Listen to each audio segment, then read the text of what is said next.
കണ്ണൂരിൽ നടന്ന ദേശീയ ഫെൻസിംഗ് ചാമ്പ്യൻഷിപ്പിൽ താരങ്ങൾക്കിടയിലെ താരമായി തിളങ്ങിയൊരു മലയാളിയുണ്ട്. പത്തനംതിട്ട സ്വദേശിനി അഖില അനിൽ.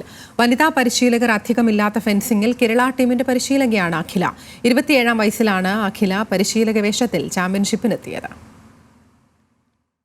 കേരളത്തിൽ ഫെൻസിംഗ് എന്ന കായിക ഇനം ശ്രദ്ധ നേടി വരുന്നതേയുള്ളൂ. എന്നാൽ രാജ്യത്തെ വിരലിലെണ്ണാകുന്ന വനിതാ ഫെൻസിംഗ് പരിശീലകരിൽ ഒരാൾ മലയാളിയാണ്. പത്തനംതിട്ട സ്വദേശി അഖില അനിൽ. കണ്ണൂരിൽ നടന്ന ദേശീയ ചാമ്പ്യൻഷിപ്പിൽ കേരള താരങ്ങൾ മികച്ച പ്രകടനം കാഴ്ചവെക്കുമ്പോൾ അതിനു പിന്നിൽ അഖിലയുടെ പങ്ക് ചെറുതല്ല. പത്തനംതിട്ടയിൽ നടന്ന ഫെൻസിംഗ് മത്സരം കണ്ടതോടെയാണ് അഖില ഈ കായിക ഇനത്തിലേക്ക് എത്തുന്നത്. തലശ്ശേരി സായിയിൽ സാഗർ എസ് ലാഘുവിന്റെ ശിക്ഷണത്തിൽ പരിശീലനം നേടി. പിന്നീട് നിരവധി ചാമ്പ്യൻഷിപ്പുകളിൽ പങ്കെടുത്തു. ജൂനിയർ കോമൺവെൽത്ത് ഗെയിംസിൽ വെങ്കല മെഡൽ നേടിയിരുന്നു. ഇതിനു പിന്നാലെ വയനാട് സ്പോർട്സ് അക്കാദമിയുടെ പരിശീലകയായി ജോലിയിൽ പ്രവേശിച്ചു. ഫെൻസിംഗിൽ മികച്ച താരങ്ങളെ സമീപഭാവിയിൽ കേരളത്തിന് ലഭിക്കുമെന്ന് അഖില ഉറപ്പിച്ചു പറയുന്നു.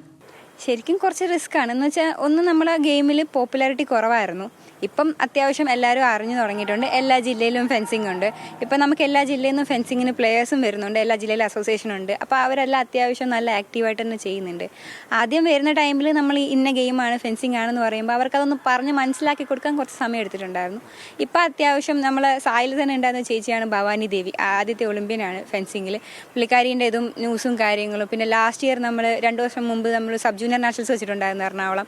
അതൊക്കെ നടന്നത് കൊണ്ടും ഇപ്പോൾ ഈ സീനിയർ നാഷണൽസ് ഇവിടെ നടക്കുന്നത് കൊണ്ട് നമുക്ക് കുറച്ചും കൂടി പോപ്പുലാരിറ്റി കിട്ടി തുടങ്ങിയിട്ടുണ്ട് ഗെയിമിന്. നിലവിൽ സംസ്ഥാനത്ത് 3 കേന്ദ്രങ്ങളാണ് ഫെൻസിംഗ് പരിശീലനത്തിനായുള്ളത്. വയനാട്, കണ്ണൂർ, എറണാകുളം എന്നിവിടങ്ങളിലായി നിരവധി താരങ്ങൾ പരിശീലനം നേടുന്നുണ്ട്. ചിലവ് കൂടിയ കായിക ഇനം എന്ന രീതിയിൽ കുറച്ചുകൂടി സർക്കാർ സഹായം ലഭിച്ചാൽ മികച്ച താരങ്ങളെ സംഭാവന ചെയ്യാനാകുമെന്നാണ് അഖില പറയുന്നത്. ഫെൻസിങ്ങിനെ കൂടുതൽ ജനകീയമാക്കാൻ സ്പോർട്സ് കൗൺസിൽ നടത്തുന്ന ശ്രമങ്ങൾ ഫലം കാണുമെന്ന ഉറപ്പും ഈ പരിശീലക പങ്കുവയ്ക്കുന്നു. പത്തനംതിട്ട ജില്ലാ സ്പോർട്സ് കൗൺസിൽ പ്രസിഡന്റ് കെ അനിൽകുമാറിന്റെയും അനിലയുടെയും മകളാണ് അഖില. അഖിലയുടെ സഹോദരൻ അഖിലും ഫെൻസിംഗ് താരമാണ്. ന്യൂസ് മലയാളം, കണ്ണൂർ.